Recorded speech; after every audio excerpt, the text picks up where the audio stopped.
Hi friends, K R investing में आपका स्वागत है। हमें स्टॉक मार्केट का नियरली 7 to 8 ईयर्स का एक्सपीरियंस है। एक्चुअली केआर इन्वेस्टिंग का मेन मोटिव है कि स्टॉक मार्केट के बारे में अवेयरनेस स्प्रेड करना। अवेयरनेस इन सेंस, लोग स्टॉक मार्केट को एज अ गैम्बलिंग देखते हैं, but if you have proper knowledge about the stock market, ये फिर आपको गैम्बलिंग नहीं लगेगा। स्टॉक मार्केट एक्चुअली एक बिजनेस है। हर एक बिजनेस की आपको एक नॉलेज होनी चाहिए। वही नॉलेज हम आपको देने वाले हैं। हम आपको बेसिक लेवल से लेके एडवांस लेवल तक का सारा एक्सप्लेन करेंगे। तो चलिए शुरू करते हैं बीएसई से। बीएसई लिमिटेड, जिसे बॉम्बे स्टॉक एक्सचेंज के नाम से भी जाना जाता है, ये मुंबई के दलाल स्ट्रीट पे लोकेटेड है। बॉम्बे स्टॉक एक्सचेंज की शुरुआत प्रेमचंद रॉयचंद जी ने 1875 में की थी। अब आते हैं एनएसई पर। एनएसई यानी national stock exchange of India limited Bharat का मेन स्टॉक एक्सचेंज है, जो मुंबई महाराष्ट्र में है। कुछ लीडिंग फाइनेंशियल इंस्टीट्यूशंस ने, बैंक्स ने, इंश्योरेंस कंपनीज ने एनएसई की एस्टेब्लिशमेंट 1992 में की थी।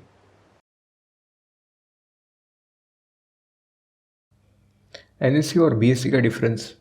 एनएसई का बेंचमार्क इंडेक्स निफ्टी 50 है और बीएसई का बेंचमार्क इंडेक्स सेंसेक्स है। एनएसई पर टोटल 1696 कंपनीज लिस्टेड है और बीएसई पर टोटल 5749 कंपनीज लिस्टेड है। मार्केट कैपिटलाइजेशन एनएसई का 2.27 ट्रिलियन है और मार्केट कैपिटलाइजेशन ऑफ बीएसई का 2.1 ट्रिलियन है। अब आते हैं उनके प्रोडक्ट्स पे।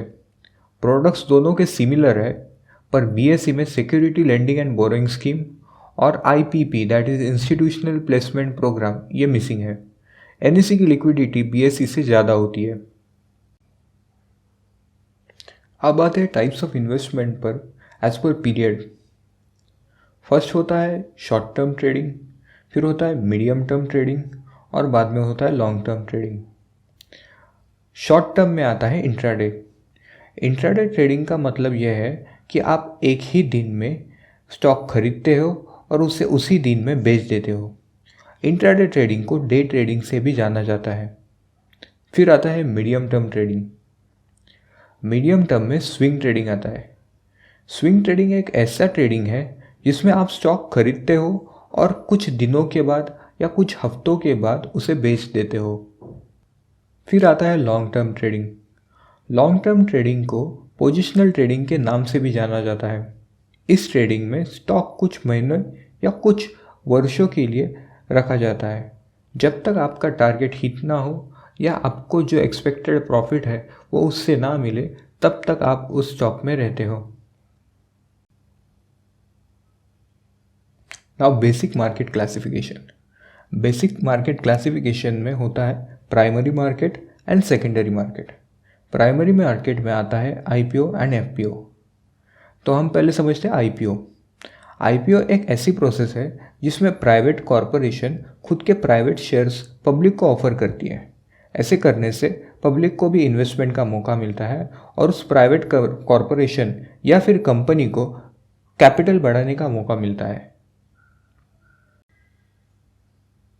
अब आते हैं एफपीओ पे। एफपीओ एक ऐसी प्रोसेस है जिसमें एक कंपनी ऑलरेडी स्टॉक मार्केट में लिस्टेड होती है और उसे ज़्यादा फंड्स की ज़रूरत होती है, तो वो उसी स्टॉक को फिर से डिस्काउंटेड प्राइस पे पब्लिक को ऑफर करती है।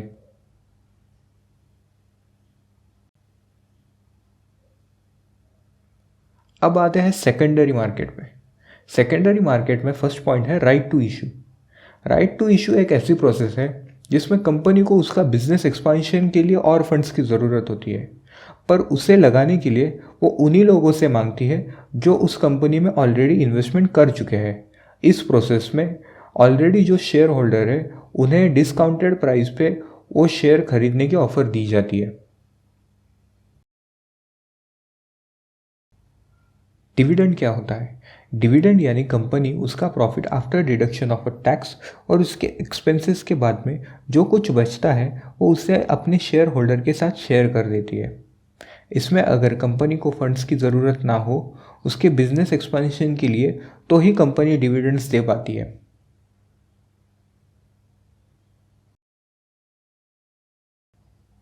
अब तीसरे पॉइंट पे आते हैं बोनस शेयर या फिर बोनस इशू।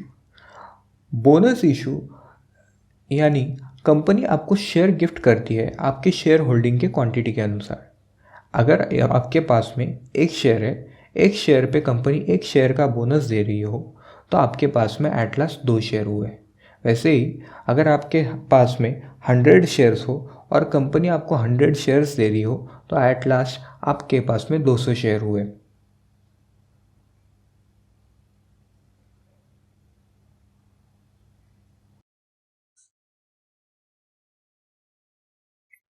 बायबैक, इसमें कंपनी अपने शेयर होल्डर से फिर से खरीद लेती है।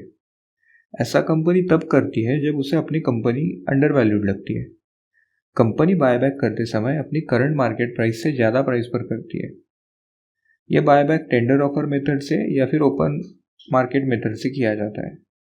मेन रीज़न बायबैक का यह है, कंपनी को ऐसा लगता है कि उसकी शेयर्स की वैल्यू बहुत अंडर वैल्यूड है। कंपनी को बायबैक का बेनिफिट होता है जो मैं आपको एग्जांपल देके समझाता हूँ। अगर कंपनी की टोटल वैल्यू 1000 करोड़ की है और उसके 1000 शेयर्स है तो उसकी पर शेयर की कीमत हुई 1 करोड़। कंपनी 100 शेयर फिर से बायबैक कर लेती है तो अभी रिमेनिंग हो गए 900 share. Only 900 shares are remaining. So 1000 divide by 900 shares हो गए तो उसकी पर शेयर की वैल्यू हो गई 1 करोड़ 11 लाख रुपीस। जो पहले 1 करोड़ थी वो 11 लाख रुपीस से बढ़ के अभी 1 करोड़ 11 लाख हो गई। इन शॉर्ट, कंपनी ने अपनी शेयर्स की कीमत बढ़ा ली।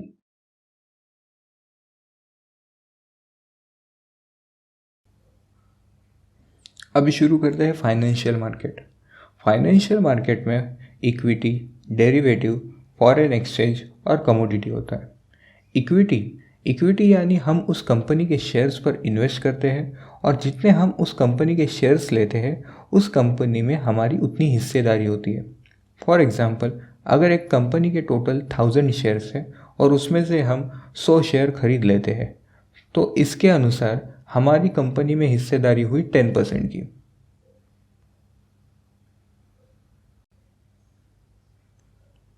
अब आते हैं डेरिवेटिव्स पे। डेरिवेटिव होता क्या है? डेरिवेटिव यानी वो चीज़ होती है जो अपनी वैल्यू अपने अंडरलाइंग एसेट से बनती है।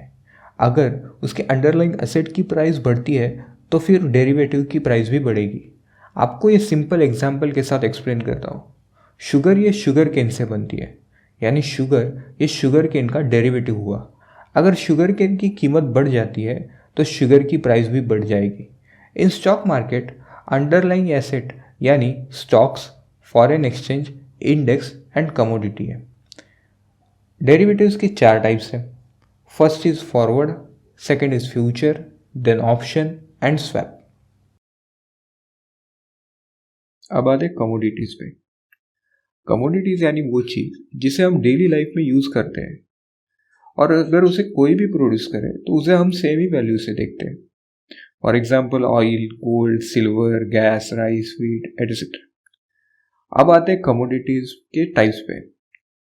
कमोडिटीज में 4 टाइप्स होते हैं। एग्री कमोडिटी जिसमें शुगर, कॉटन, राइस ये आता है।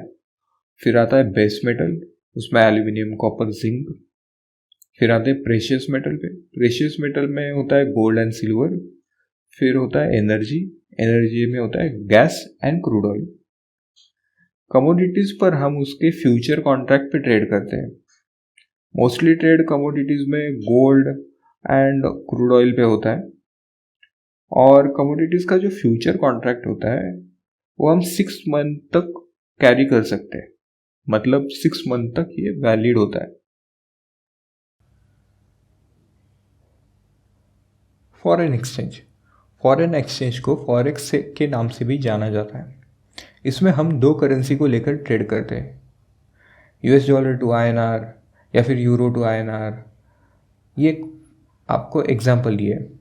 अगर आपने USD को बाय किया जब उसकी कीमत एज पर INR 70 रुपीज़ थी और आपको ये एक्सपेक्टेशन है कि उसकी प्राइस बढ़ के 75 होगी और वो कुछ समय बाद 75 हो चुकी है, वो जो डिफरेंस आया 70 से लेके 75 तक यानी 5 रुपीज़ का आपको प्रॉफिट हुआ।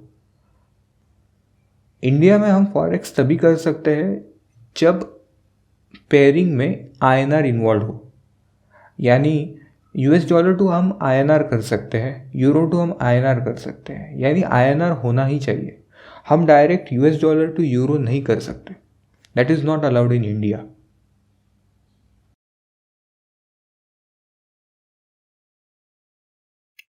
Thanks for watching our video.